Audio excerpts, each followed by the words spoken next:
Traoré. C'est pas une petite guerre, c'est une vraie guerre. Et dans cette guerre-là, il y a plusieurs batailles. Elle a commencé le 19 juillet, quand Adama est mort dans des conditions les plus atroces dans ses locaux de la gendarmerie. Ça a commencé à Beaumont.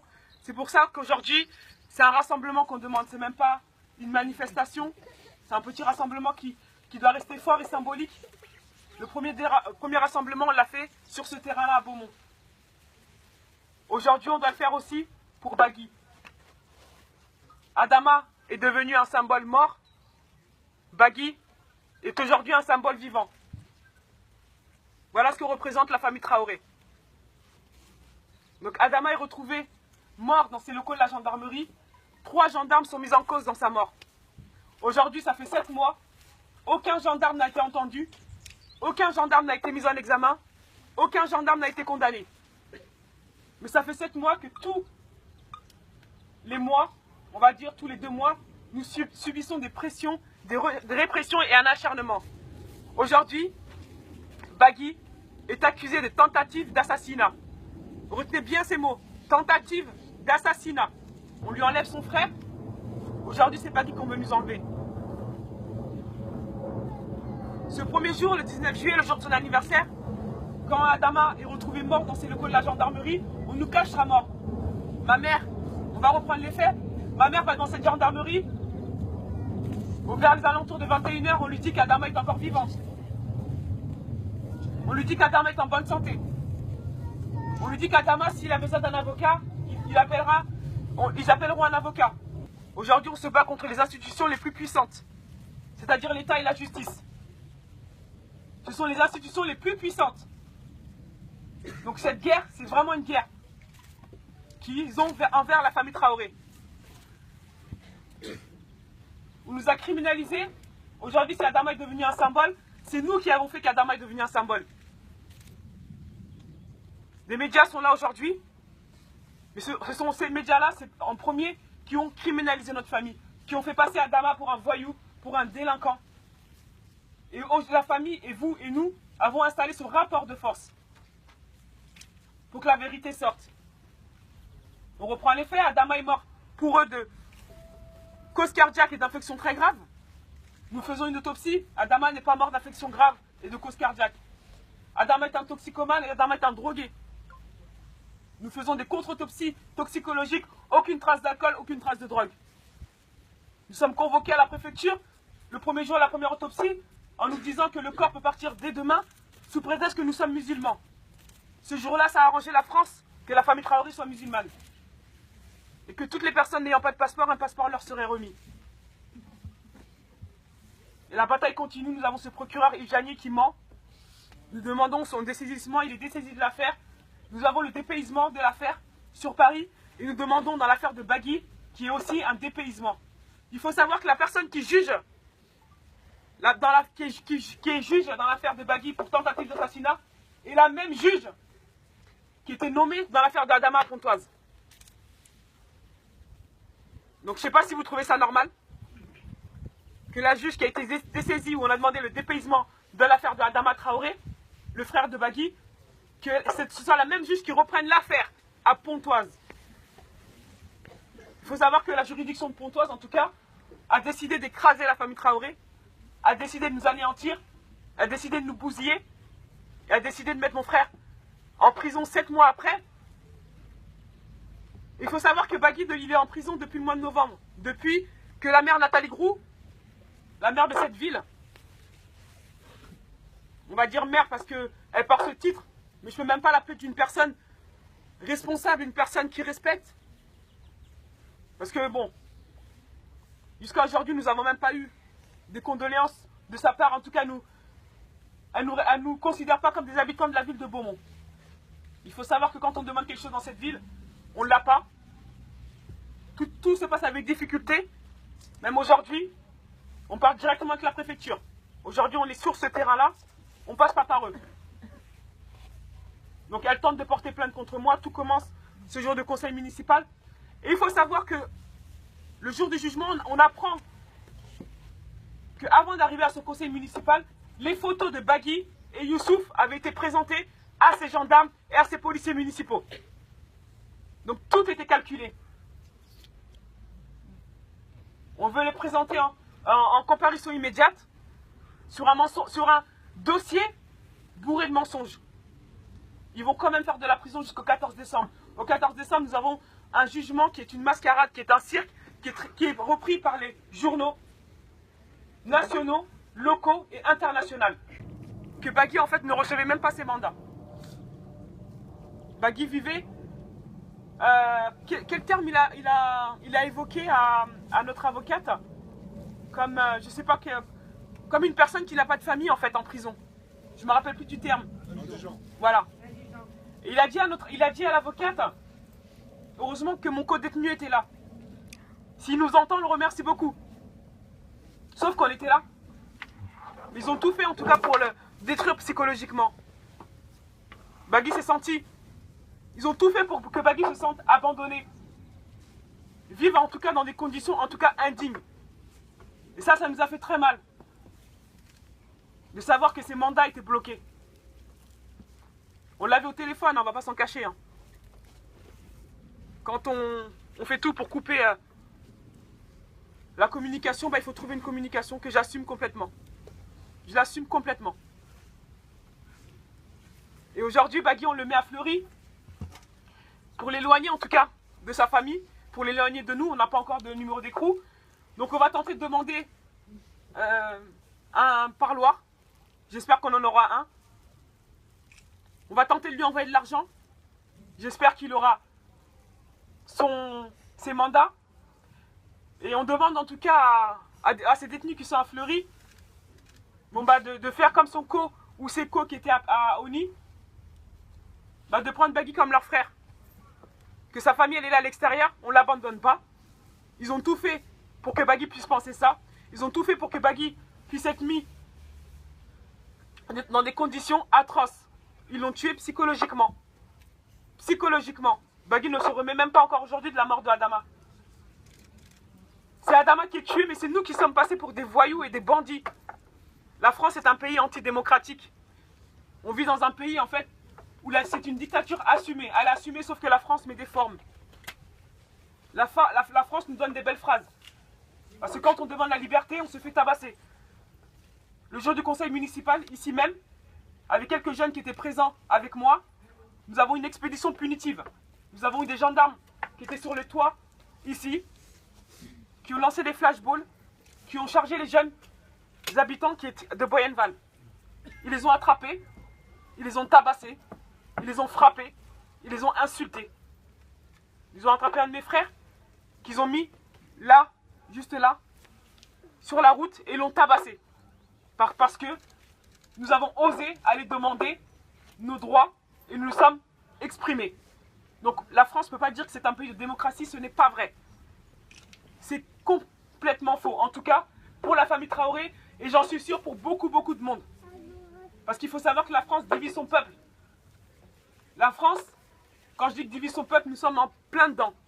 Nous avons un monsieur qui s'appelle François Fillon, qui va se présenter aux élections présidentielles, qui a volé, qui a fait le délinquant et la racaille. Et aujourd'hui, il n'a rien du tout. Là, c'est un exemple concret. Mais quand on dit que la France divise son peuple, elle le divise vraiment. On a une partie de la population qui est oppressée, une partie de la population qui est soulagée. Et en fait, la partie de la population qui est oppressée, moi, j'en fais partie. Beaucoup d'entre vous en faites partie. Et en fait, cette partie-là, on l'écrase. On la domine. On la fait taire. Et en plus, on vient allumer le feu là-bas. Et ils font croire à cette population, nous, que ce sont eux nos sauveurs. Et c'est pas vrai ça, il faut arrêter ça, il faut sortir de ça en fait. Parce que c'est eux qui viennent allumer le feu, c'est eux qui viennent ramener tous ces problèmes-là. Et ils viennent dans nos quartiers nous sauver. Et malheureusement, tout le monde attend à ce qu'ils viennent nous sauver. Il ne faut pas leur donner cette importance-là, il ne faut pas leur donner ce rôle-là. Eux, ils ne sont pas là, sinon on n'est pas là. Hein. C'est pas vrai ça. Il n'y a que nous qui pouvons les faire plier. Il n'y a que nous. Il n'y a pas de... Quand on nous dit, on est venu les sauver, on est venu les aider, je leur dis, mais depuis quand ? Depuis quand? On se soutient. Mais vous ne venez pas nous aider, vous ne venez pas nous sauver. Le combat, on le mène nous. Ils ne sont pas au-dessus de nous. Et c'est ça qu'il faut que tout le monde... Il faut sortir de ça parce que malheureusement, depuis des années, depuis des siècles, on a été conditionnés à ça. Ils viennent nous faire du mal. Et ensuite, ils viennent nous mettre de la pommade. Ils viennent nous rassurer. Ils viennent nous sauver, comme ils le disent si bien. Et ils refont la même chose et rebelotent. Ça fait des années que dans nos quartiers, que les jeunes se font humilier, des jeunes se font frapper, que des jeunes se font insulter. Et pareil pour les femmes. Hein. Et dans le combat de Adama, ce que nous on veut faire entendre et sortir dans le combat de Bagui, il faut arrêter tout ça. Ça veut dire que quand on se lève, il ne faut pas attendre que eux nous demandent ou nous fassent un signe. Depuis le début, on dit révolution. Il faut qu'il y ait la révolution. Hein. Si aujourd'hui, moi je suis là en train de vous parler en tant que femme noire, que je puisse m'exprimer librement, c'est qu'il y a des personnes derrière nous qui se sont battues en fait. On parle beaucoup de mai 67, mais il y a aussi eu mai 68. Sauf qu'en mai 67, ces gendarmes, ces forces de l'ordre français sont venus et a tiré sur la foule et les a tous tués. Mais grâce à ces gens-là qui sont morts, moi je peux être là avec vous à Beaumont, en tant que femme noire, parler avec liberté. Et ça, la France, ils sont en train de l'enlever tout ça. Parce qu'ils ont conditionné les gens. C'est comme s'ils nous avaient mis une pilule, hein. Je reproche à personne, hein. Parce que moi aussi j'étais dedans, avant, malheureusement. Jusqu'à la mort de mon frère. Quand j'ai appris qu'en fait, on était dans un pays antidémocratique, une dictature assumée. Parce qu'il y a des pays qui l'assument complètement. Hein. Tu parles, on te tabasse. Tu demandes tes droits, on te met en prison. Tu fais trop de bruit, on tue toute ta famille. C'est ce qu'ils sont en train de faire avec nous, malheureusement. Et ils le font, hein. Et toute la France le voit, hein. Toute la France l'entend.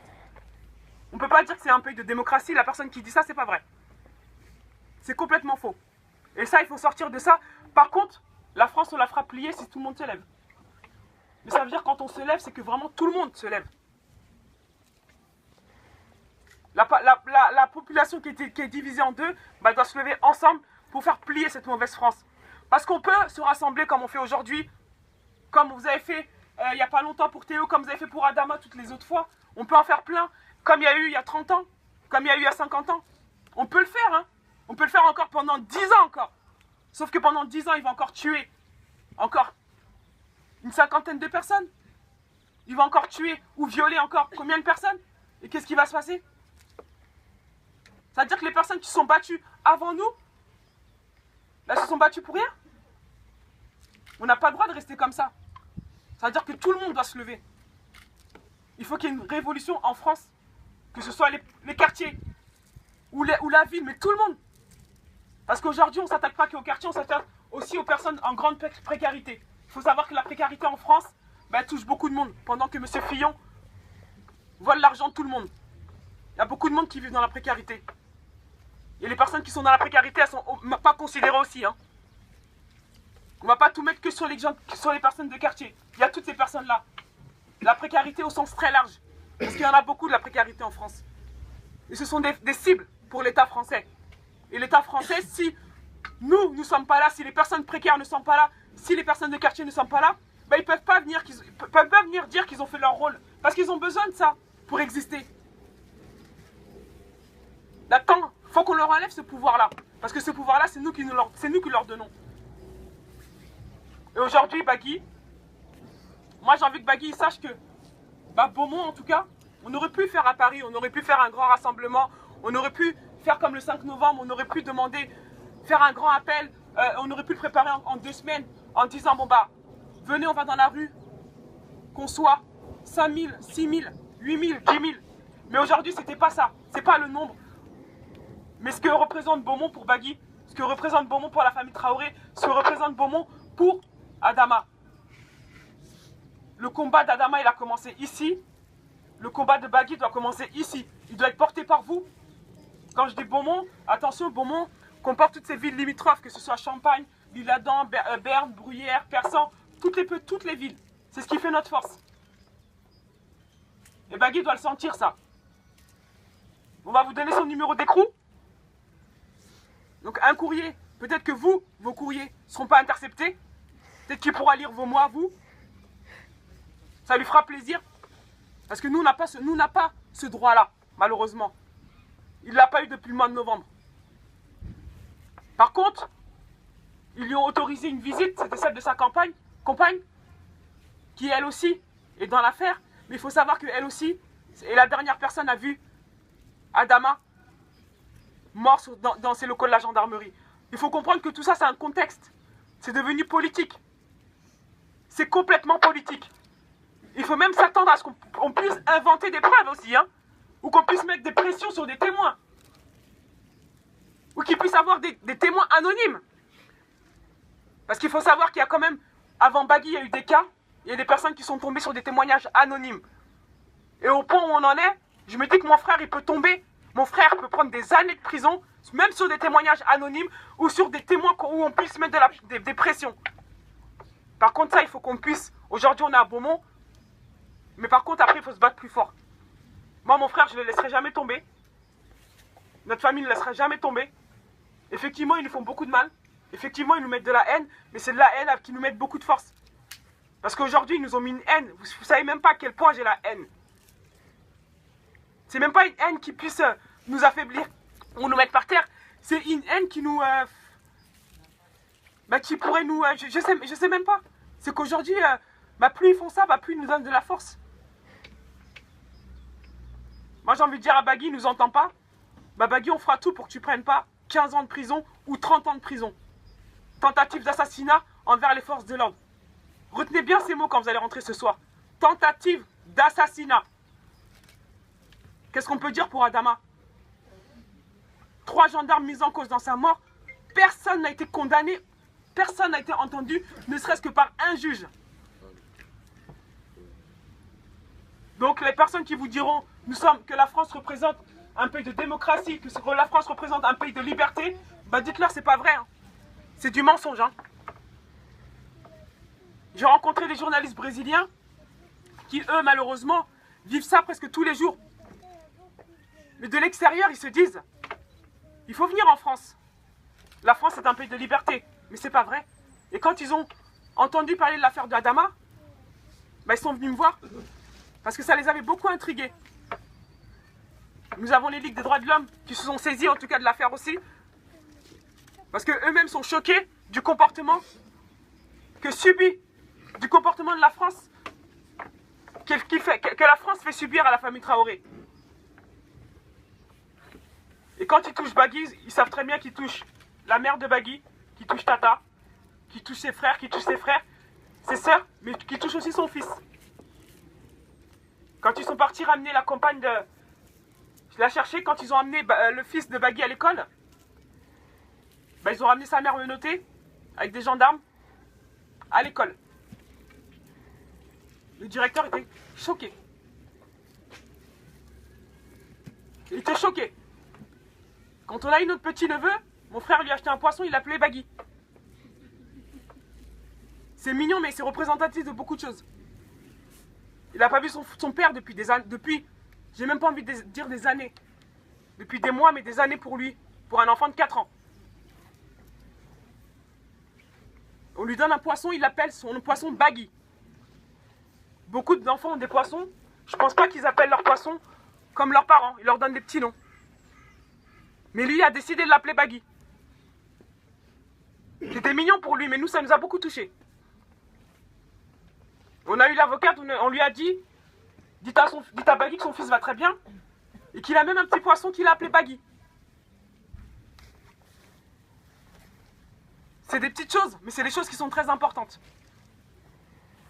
Donc aujourd'hui, on demande la libération de Bagui, même si on sait qu'on ne l'aura pas ce soir ou qu'on ne l'aura pas demain.